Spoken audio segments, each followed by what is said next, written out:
Hi, everybody. Welcome to my first podcast.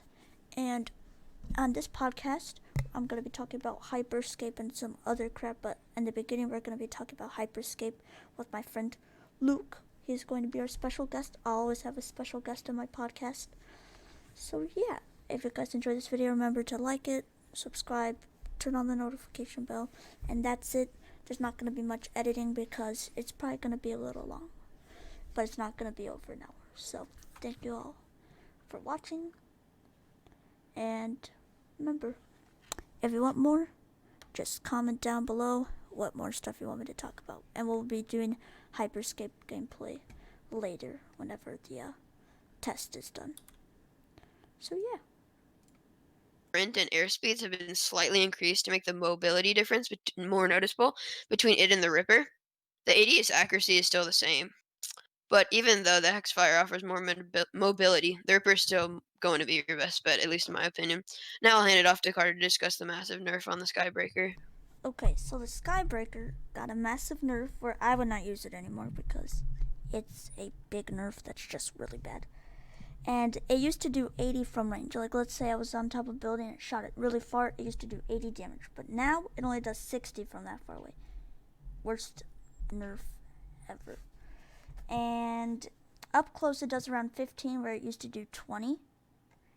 And I would recommend just using a sniper and a Ripper instead of just using this for far range, because now far range this is just terrible. Also, close range, I would usually pick up the Komodo or the Salvo. More the Komodo, and you'll see why later in the patch notes. But now I'll hand it over to Luke to talk about why the Komodo is better. Alright, so the Komodo, as Carter said, is a great choice after this patch. Its damage skyrocketed from 2020, 2025 to 2020, 22, 22, 22, 22, 28 in between all of its fusions.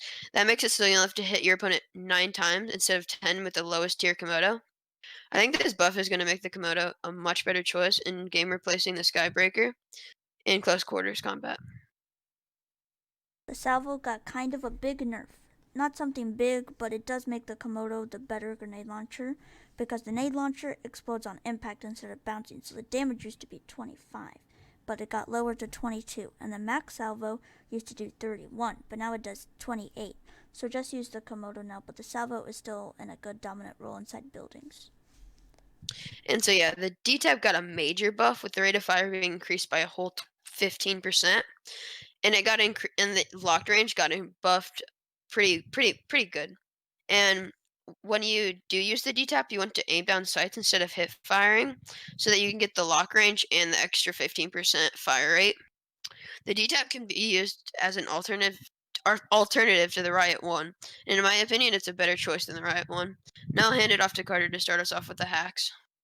One of the first hacks I think needed to get nerfed is the armor, and it got a major nerf. The nerf is that the duration is now 6 seconds, which isn't that long, and it used to be 8.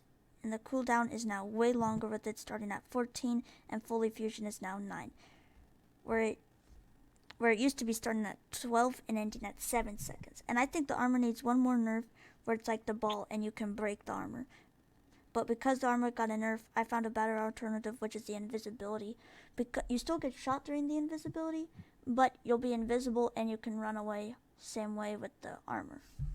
So I hand it over to Luke to talk about this big buff for the mine, which now will probably be and the next buff and the next buff was definitely needed.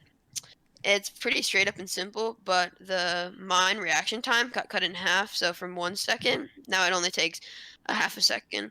I think this is the most needed buff out of the whole patch notes, because now it's actually viable, and before, you could just easily avoid it.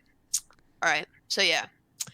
These are the patch notes. We'll keep you up to date on any other ones. I'm pretty sure the server is going to go down tonight, and then they'll be back on the 12th. Yeah, and it should be open for console too. Yeah, but people are saying that there might be another PC like beta kind of thing that they're gonna do before the 12th, but we don't really know. We're still thinking that the 12th is just gonna be the release date after the servers go offline. But yeah, it's going to come on console on the 12th, because that's when the Ubisoft conference thing is. Alright, so yeah, we hope you enjoyed and have a great day. Bye, and yeah. don't forget to subscribe and check out Carter's channel and see his point of view. All right, see ya. Have a great